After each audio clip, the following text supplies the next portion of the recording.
Buenos días, sean ustedes bienvenidos a esta cuarta sesión del Simposio Jorge Isaacs, que llega a su novena versión en el año 2017, conmemorando los 150 años de la publicación de la novela María. Hoy tenemos una programación nutrida que va a empezar con una conferencia sobre Isaacs y su relación con la exploración. Isaacs en la condición de hombre inquieto frente a las poblaciones y las geografías. Y vamos a continuar con un acto central con la entrevista a Noé Yitrick por parte de Darío Henao Restrepo. También tendremos programación en la tarde que les vamos a ir informando paulatinamente. Muchísimas gracias a todos aquellos que han venido al Teatro Estudio de Telepacífico y a todos aquellos que nos sintonizan a través de la transmisión vía streaming del canal creado por el Centro Virtual Isaacs para la divulgación y la responsabilidad social en torno a los contenidos que corresponden a este espacio, que es un espacio de crítica, de disciplina y de conocimiento, de estudio frente a la obra del escritor caucano. Bueno, nos acompaña en esta primera mesa Zaida Patiño, quien es profesora del Departamento de Historia de la Universidad del Valle, doctora en Ciencias Sociales por la Universidad Autónoma Metropolitana de México, y Jorge Rubiano del King College de Inglaterra. El tema de la ponencia, que es una ponencia conjunta, será Isaacs, explorador y visionario. Buenos días. Buenos días. Buenos días. A todos y todas. Somos profesores del Departamento de Geografía de la Universidad del Valle. Pues lo primero es agradecer la invitación que nos hace el profesor Darío Henao a participar en el simposio y pues desde esa medida como responder a ese interés que él nos manifiesta de poder expresar desde la geografía pues nuestra interpretación de Isaacs. Nosotros realmente no somos expertos en Isaacs, de pronto pues conocemos a manera de cultura popular y de cultura general la obra y al personaje y al autor. No obstante, pues decidimos aceptar el reto de mirar desde la geografía pues algunos de sus facetas, algunos de sus textos. Entonces pues desde ahí es que decidimos entonces aceptar esa invitación que nos hace el profesor. Nos interesamos entonces básicamente en un texto, en uno de sus textos, que es el de las obras completas, gracias. Las obras completas de Jorge Isaacs, estudios sobre las tribus indígenas del estado del Magdalena, exploraciones. Es un texto donde efectivamente pues Isaacs despliega su faceta de explorador como parte de una comisión científica, exploradora del territorio nacional. Ahorita pues sobre eso versará nuestra ponencia. Entonces pues decidimos como centrarnos en ese texto en especial. Nos propusimos pues hacerlo básicamente desde dos frentes. Uno es desde como un contexto histórico, un poco enmarcar ese papel que él realiza en la comisión en la comisión científica. En qué marco está esa comisión científica, en qué marco se dio a nivel del contexto histórico, y pues cuál era el papel que él tenía en esa comisión científica y cuáles fueron los métodos desde la geografía que él utilizó. Y desde qué formación lo hizo y de qué manera lo realizó. Esa es como esa primera parte que podríamos llamar es como un contexto histórico y una reflexión acerca de los métodos que él utiliza en su trabajo de exploración. Y la segunda sección que trabajaremos, obviamente concatenadas las dos, es como llevar toda esa visión que él hace de ese pasado de finales del siglo XIX a la actualidad, un poco como que contemporaneizar esa exposición, esa visión que él tiene y precisamente como justificar, mostrar por qué lo llamamos un visionario, entre otras cosas porque precisamente fue un adelantado en ver cosas desde finales del siglo XIX que hoy podemos encontrar incluso aún digamos en la forma en la que él las planteó. Y bueno, y obviamente en cuanto a sus paisajes y demás, pues también es un poco como mirar qué ha pasado hoy con ese paisaje natural y humano que él observó en esa época. Bueno, pues de eso se va a tratar nuestra ponencia. Sí, no yo sé te si invito a quieres. que hagas inicio de la sección del contexto y yo continúo luego con Perfecto. lo que es hoy en día esa región. Perfecto, bueno.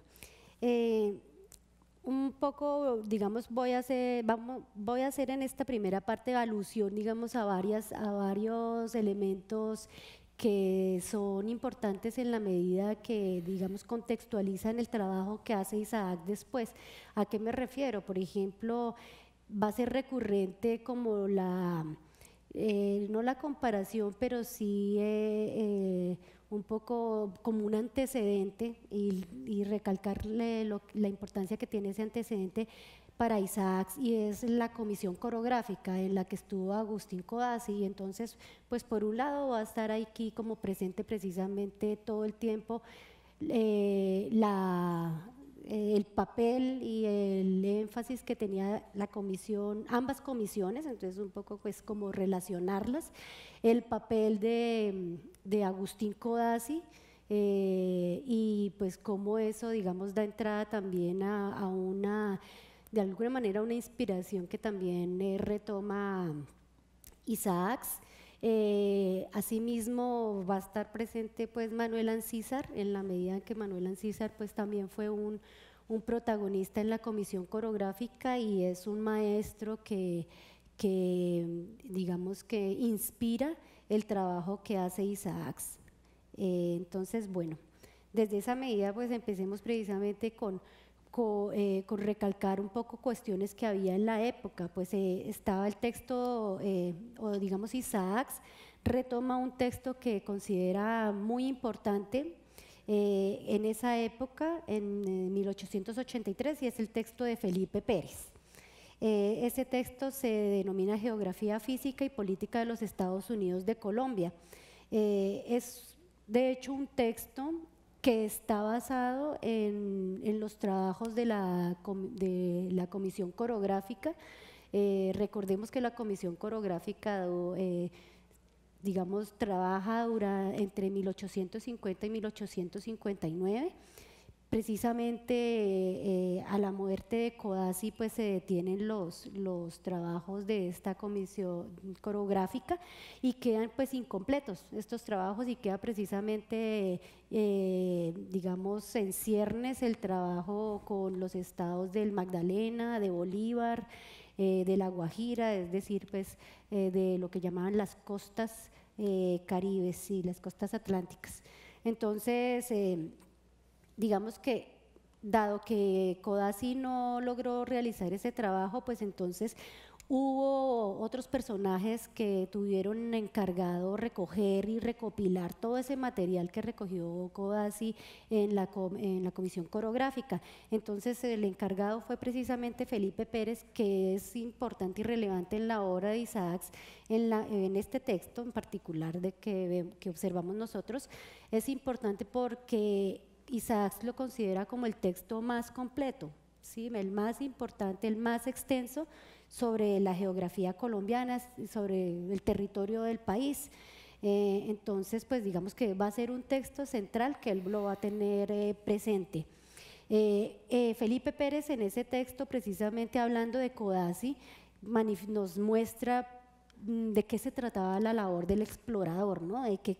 Cuál era el carácter que tenía que tener un explorador.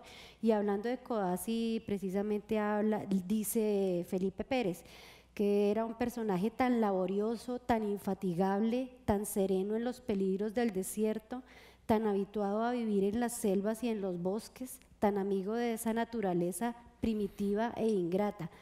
Eso nos muestra un poco cómo era el trabajo del explorador. Estos días que se presentaron, que se han estado presentando ponencias, pues veíamos con la ponencia del profesor Martínez y Huitrago el tema de las exploraciones científicas, ¿no?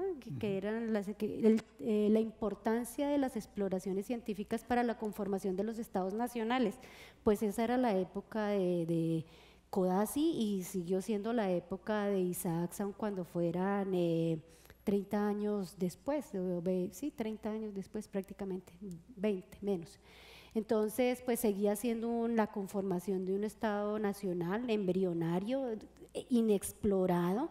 Entonces, pues en esa medida, pues como era inexplorado, era un país sin vías de comunicación, era selvático, con zonas agrestes precisamente, así que se necesitaba un carácter fuerte, reacio,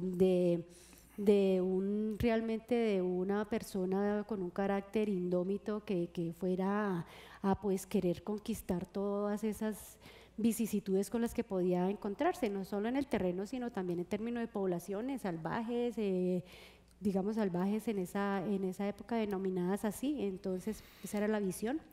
Entonces pues se necesitaba ese tipo de carácter.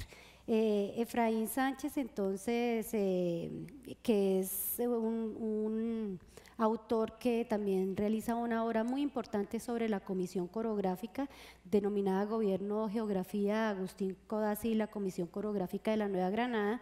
Él nos muestra precisamente un poco lo que va a ser el contexto también que compartirá Isaacs después cuando realiza la comisión científica, y es que el territorio, en este caso de la comisión coreográfica, era un territorio pues como les digo inexplorado, aun cuando el trabajo que hace la comisión coreográfica es fundamental en la medida que pues hace un trabajo geográfico y sistemático que permite pues, mostrar la geografía nacional de sus principales provincias en esa época de la Nueva Granada. Entonces, pues ese trabajo, digamos que reviste gran importancia, y es tan importante que de hecho no muchos países en el mundo tienen en ese momento una geografía sistemática del territorio. Entre esas nos podemos contar nosotros con el trabajo que hizo Codazzi. Entonces esa intención que tenía la comisión coreográfica sigue siendo la misma intención que cubre para la comisión científica en la que perteneció Isaacs años después, que la comisión científica se realizó entre 1881 y 1882. ¿Cuál era la intención de ambas comisiones? Realmente alcanzar el progreso de la nación, mostrar las riquezas materiales de la nación. Pues las riquezas materiales de la nación básicamente se referían pues a la educación, a la infraestructura, las riquezas, lo que llamaban las riquezas de los tres reinos, lo que era la industria de la época, lo que eran las poblaciones y las culturas que se encontraban en la época, los caminos, todos esos elementos eran los que le interesaba a las dos comisiones recoger para dar cuenta pues, del estado de la nación y así buscar el progreso anhelado de los liberales. Pues en esa medida Isaacs Preso encuentra ahí como un nicho importante en el cual desarrollarse. Bueno. De hecho, es interesante algunas anécdotas de lo que pasó en la comisión científica como para llegar a Isaacs. Después de que acaba la comisión coreográfica por la muerte de Agustín Codazzi, se hacen muchos intentos de que el trabajo continúe. Sí, estamos hablando de 1859, se hacen intentos de que la comisión continúe, no obstante pues se dan diferentes situaciones que no lo permiten. En primera instancia, por ejemplo, se contrató a Indalecio Liévano y resulta que él no pudo realizar el trabajo porque San Clemente en la época no le dio los elementos necesarios. El contrato decía que Indalecio Liévano debía recibir los mismos elementos que había dejado Agustín Codazzi, y efectivamente esos mismos elementos fueron los que le dio, pero en mal estado, porque evidentemente eran los que había trabajado Agustín Codazzi, entonces los había dejado pues en mal estado. Por eso él no pudo realizar, digamos, los trabajos de campo. Luego otros también fueron contratados para realizar ese trabajo de campo, pero por diversas razones no se pudieron continuar esos trabajos de la comisión, de la nueva comisión coreográfica. Sería precisamente hasta 1881 cuando Rafael Núñez contrataría a esta nueva comisión científica. Podemos ver el diario oficial, ¿se ve? Ah, ok, gracias. Ahí en ese diario oficial de 1881 nos muestra el contrato precisamente que se hizo con la presidencia de la República, que estaba en cabeza de Rafael Núñez en su primera presidencia. Y entonces pues ahí se planteaba pues la función que tenía, digamos, el trabajo que se debía desarrollar la comisión científica, en la que participaba Isaacs como secretario. Ahí, al igual que la comisión coreográfica, pues habían unos papeles, unos roles fundamentales.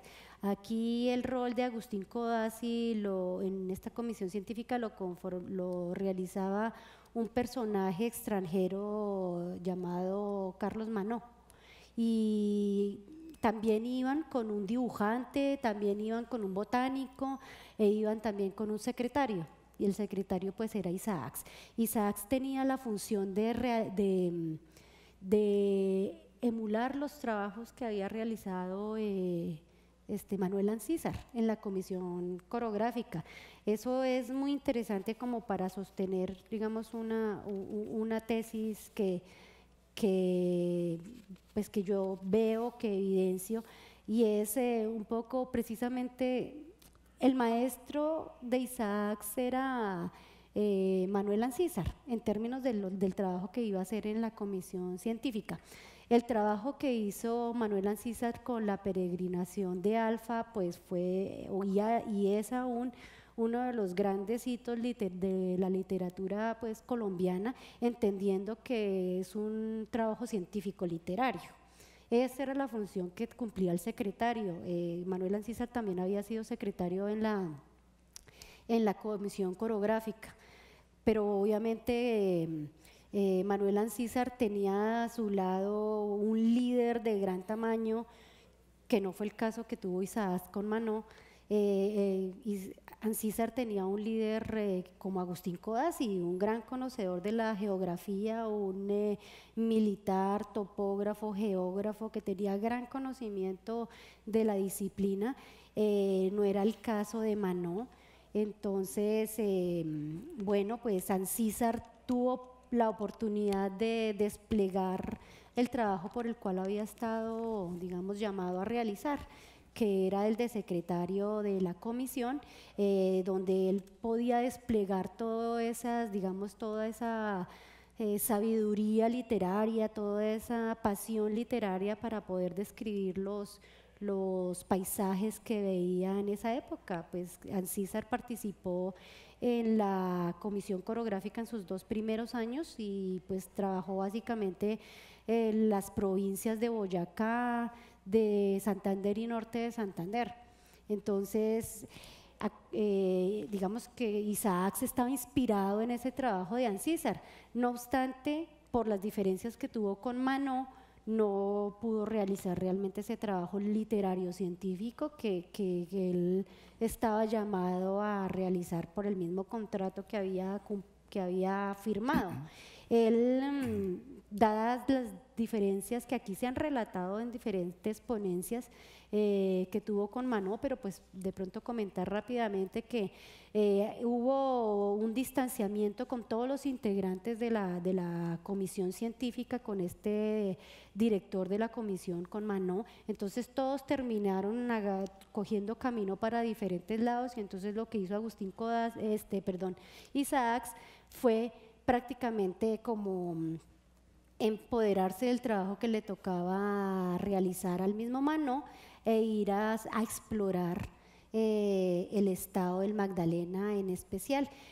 Claro, Isaacs tenía una formación, digamos, que le permitía realizarlo, ¿sí? No era no era el trabajo, el papel al que estaba llamado a realizar en la comisión científica. Recordemos que él iba a ser secretario y producir un texto científico literario como el que realizó Manuel Ancísar, pero él termina entonces haciendo el trabajo que tiene que realizar Manó, que era recoger básicamente todo, describir cuáles eran las riquezas a explotar en el estado, digamos en el territorio visitado, cuáles eran las posibles minas de explotación, los recursos naturales, la botánica que podía ser utilizada para medicina, las poblaciones que se encontraban en el camino, cuáles eran sus características. Digamos que todas estas cuestiones, esa que tenía la misión en sí, pues la retoma Isaacs por sí mismo y desde sus conocimientos como minero, porque venía de una familia de mineros, entonces pues él realiza ese trabajo.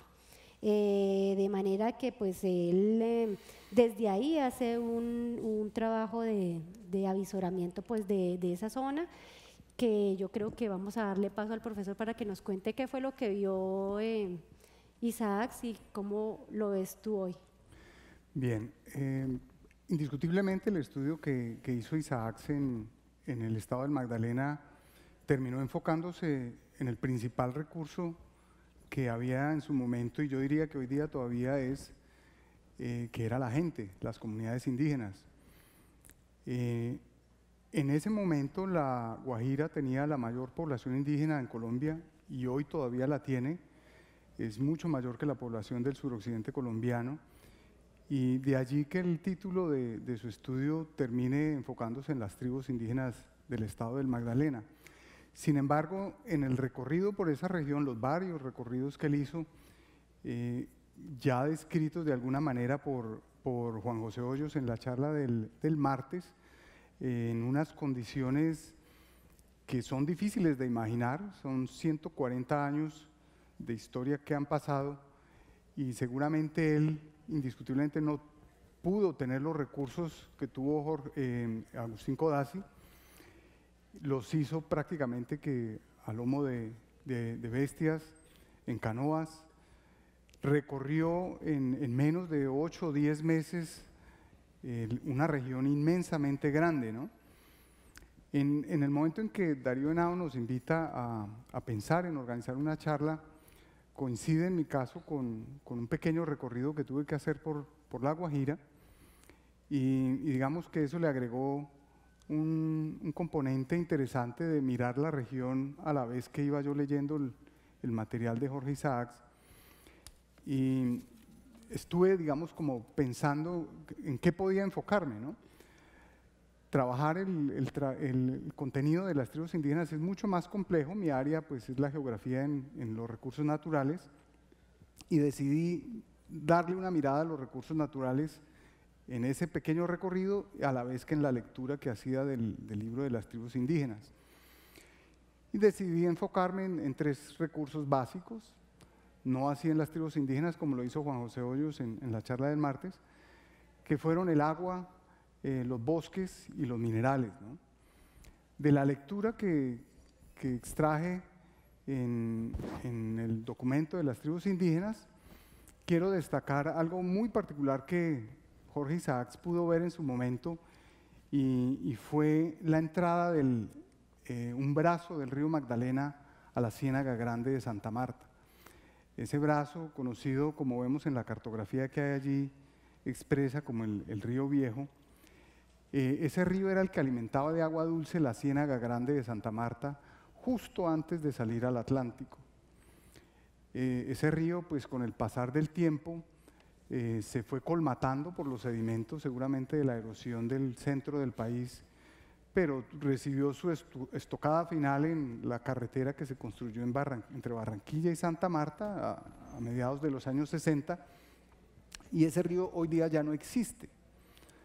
Incluso recientemente fue objeto de controversia porque en esa zona se estaban expandiendo cultivos comerciales, y eso fue lo que provocó la desaparición de por lo menos el 40% de los manglares en la década del 70 y 80 en la Ciénaga Grande de Santa Marta.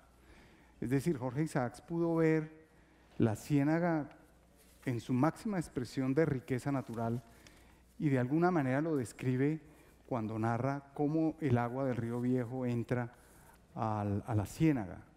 Y voy a leer brevemente la sección.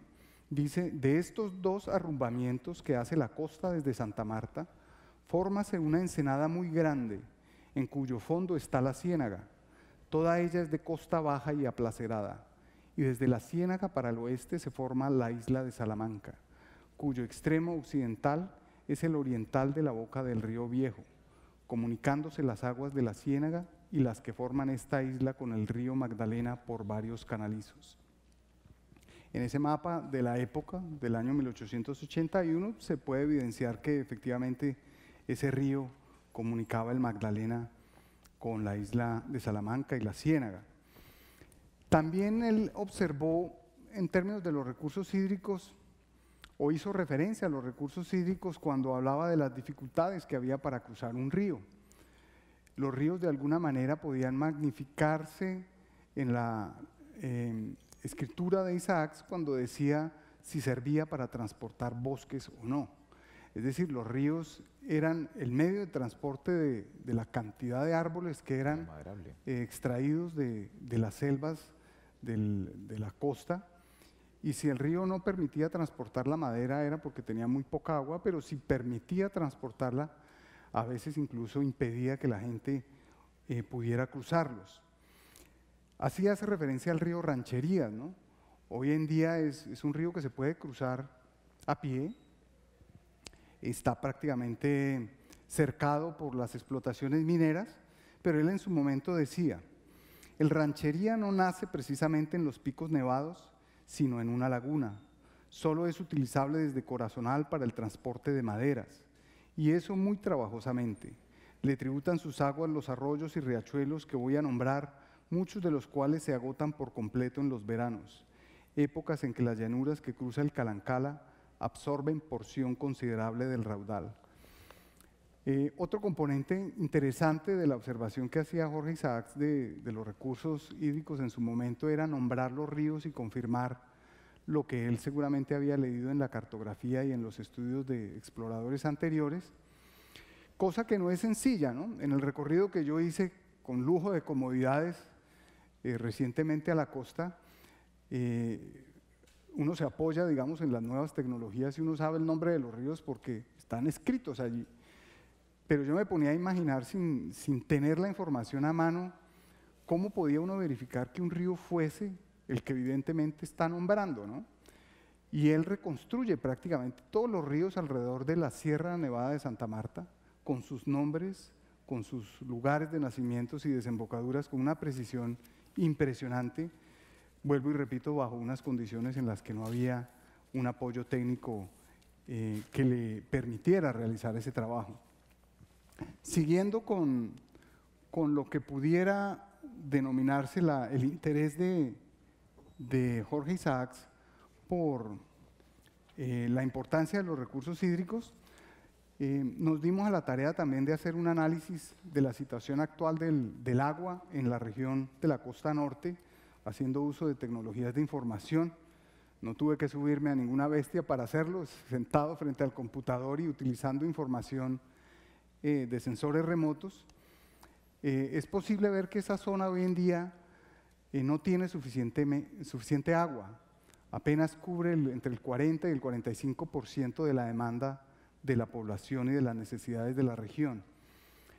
Eso muy posiblemente, o bien porque el clima ha cambiado, puede que haya menos agua, como lo confirman los estudios hidroclimatológicos, o porque hay más gente, ¿no? Que evidentemente la hay, ¿no? Hay mucho más gente que la que hubo en su momento.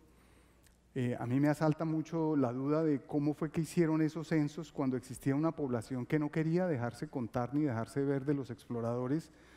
Estimaban que habían alrededor de 6.000 habitantes en la Sierra Nevada, y cuando uno hace la proyección de esa población a hoy en día, en realidad los números no cuadran. Seguramente había muchísima más gente que no se dejó contar o que desapareció por tanta violencia que hubo en esa región y que todavía hoy en día la hay, ¿no? Él, al mirar la población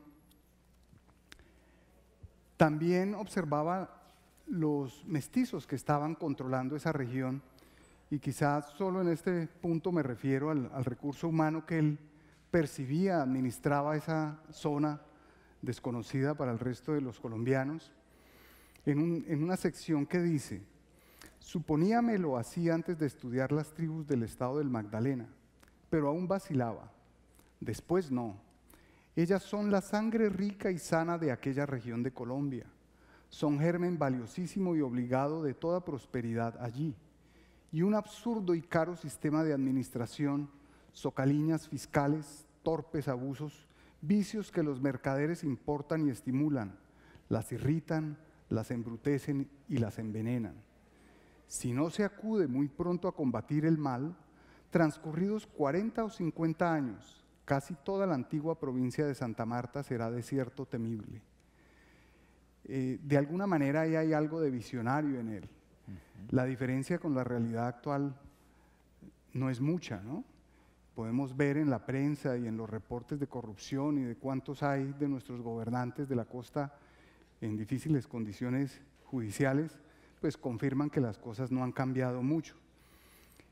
Y el desierto que seguramente vemos hoy en día no es solo fruto del efecto del cambio climático o del cambio natural de la variabilidad de la región, sino también del accionar de los gobernantes que han estado allí. Siguiendo con la mirada que pudo haber tenido Jorge Isaacs sobre los recursos de la región, me concentro ahora en los bosques. Como mencioné antes, los ríos se utilizaban para extraer bosques, para transportar grandes troncos de árboles, unos de los cuales están hoy en día en vías de extinción. Él hace referencia al ébano, que hoy en día está protegido porque es una especie en vía de extinción en esa zona, es endémico de esa región, es decir, solo se produce allí. Seguramente hoy se cultiva en otras partes, pero de forma natural solo existió allí. Y es una lástima que esas observaciones que él hizo en su momento no fueron tenidas en cuenta para proyectar hacer uso de esos recursos de una manera más sostenible, sino que todo era con el enfoque extractivista, ¿no? También hacía alusión a la densidad de los bosques cuando se refería de manera particular a algunos parajes, aquellos en los cuales era imposible atravesarlos. Decía sobre un lugar habitado por los chimilas: verdad, y más de un capitán cayó atravesado por las flechas temibles en aquellos bosques gigantes, densos y tenebrosos en leguas y leguas. Indiscutiblemente el paisaje que él observó no se parece en nada a lo que tenemos hoy en día, que está en la imagen que tenemos en pantalla. Esa es la situación actual de los bosques hoy en día. Solo quedan remanentes poco densos, con menos del 30% de densidad en las zonas más altas de la Sierra Nevada de Santa Marta y de los Montes de Oca. La vegetación de las planicies prácticamente desapareció por completo. Esa zona de las planicies es lo que se conoce como el bosque seco tropical, que muy seguramente para los europeos era un desierto o un peladero, como podría uno decir en términos populares. Es uno de los ecosistemas más diezmados del país, queda menos del 3% del área original. Se han perdido más de 19 millones de hectáreas que existían de bosque seco en todo el país, y solo quedan unos relictos que afortunadamente son protegidos por las áreas del sistema de áreas protegidas del país, ¿no? En otra sección Isaacs menciona: no me detengo a mencionar la imponderable riqueza que en maderas finas de construcción, materias textiles, bálsamos, etcétera, podrían ser motivo de un valioso comercio de exportación. Ya mejorado el río, los bajos y altos bosques ofrecen en abundancia y en estado primitivo grande riqueza que he visto desconocida y desdeñada o en estancamiento por falta de industria o de brazos. Bien, luego podemos dar una mirada a un interés mucho más concreto que tenía Isaacs, que eran los recursos mineros, fundamentalmente porque su padre era un minero Él había tenido experiencia en el departamento del Chocó trabajando al lado de él o acompañándolo, y tenía un interés muy particular que fue estipulado en su contrato de identificar qué posibilidades había de hulleras en la región. Así lo mencionó el profesor Camilo Domínguez en su charla del día martes en uno de los auditorios de la Universidad del Valle como parte de este simposio. Había una necesidad global por carbón, dado el despliegue del transporte en trenes de vapor, y se requería encontrar fuentes energéticas que pudieran empujar esa maquinaria. Y él iba con los ojos puestos en los recursos minerales y en varias ocasiones pues fue testigo de identificar dónde habían hulleras, particularmente se enfocó en las del Aracataca. Hoy en día tenemos en la imagen que hay en pantalla que en esa zona realmente no estaba la mina de carbón fundamental, ¿no? Al sur de la Ciénaga Grande, que es donde está Aracataca, apenas existen unas pequeñas áreas hoy en día en concesión que no tienen ninguna proporción con lo que existe al sur de La Guajira en la zona de Barrancas y el Cerrejón. Sin embargo, observar los recursos mineros y darse cuenta que hay debajo de la tierra no es sencillo.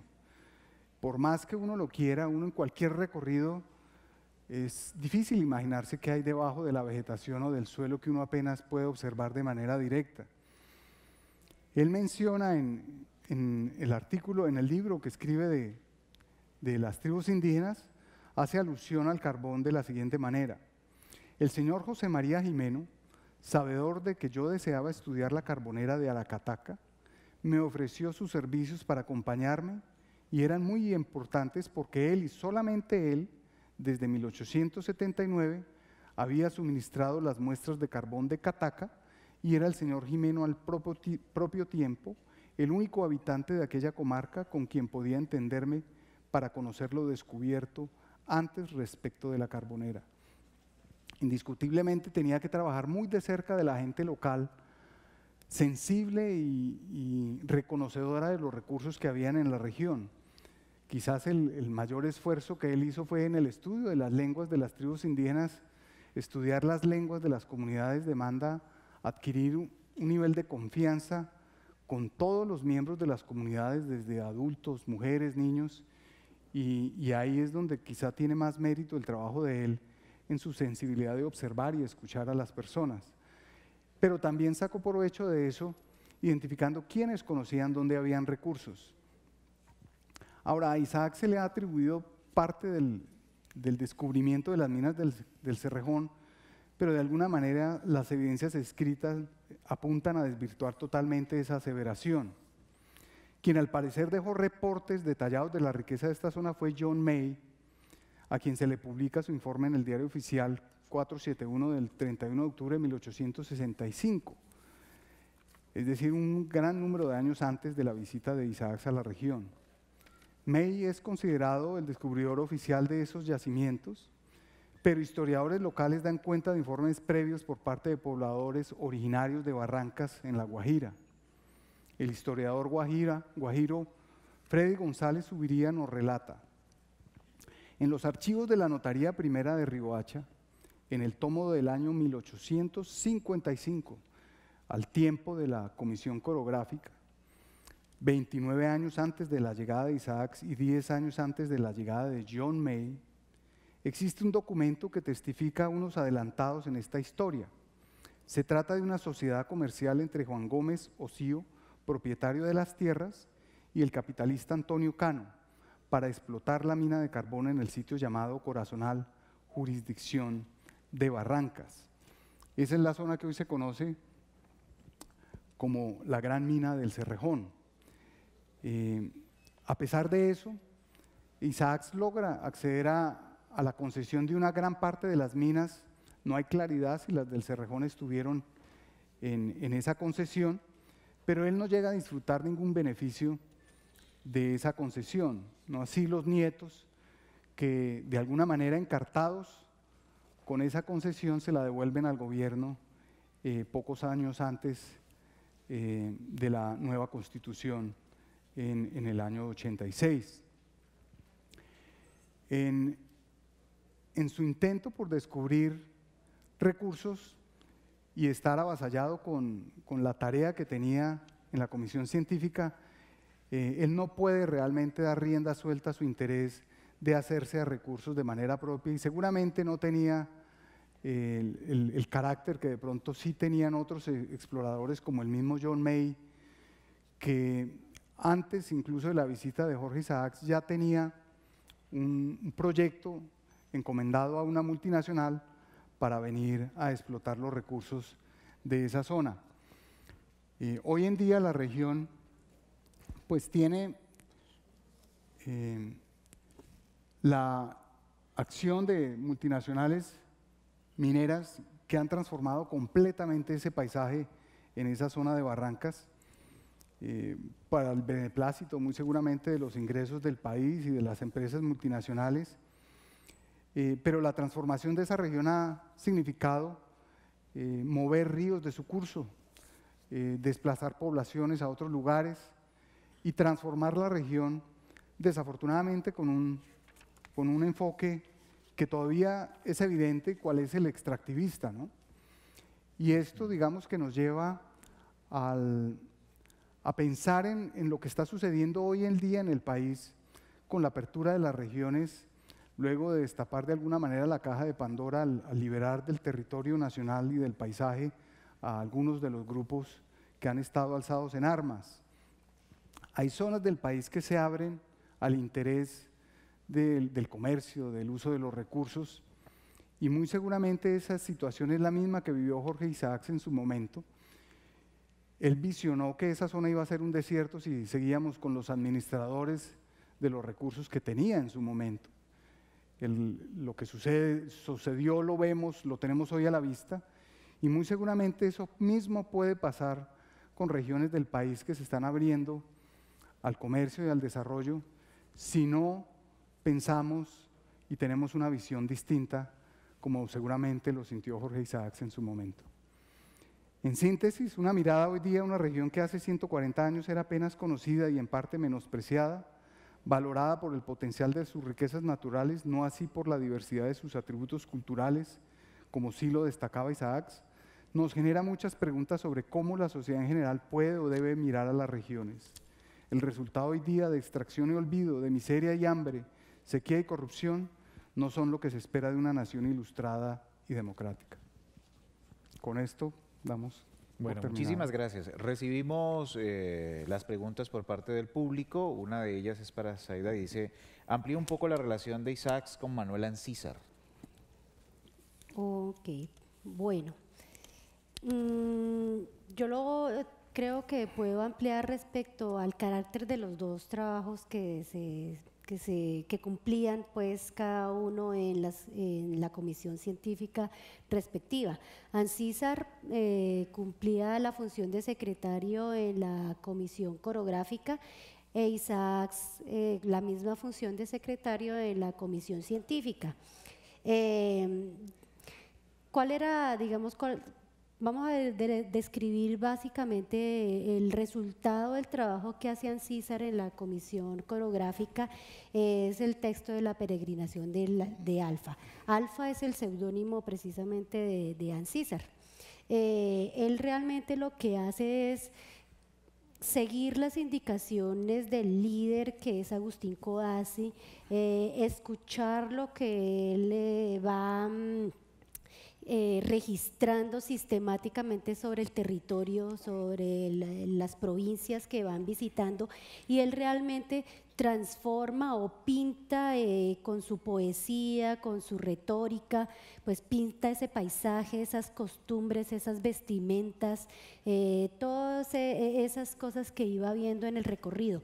¿Podemos poner la diapositiva, por favor, donde están los dos textos?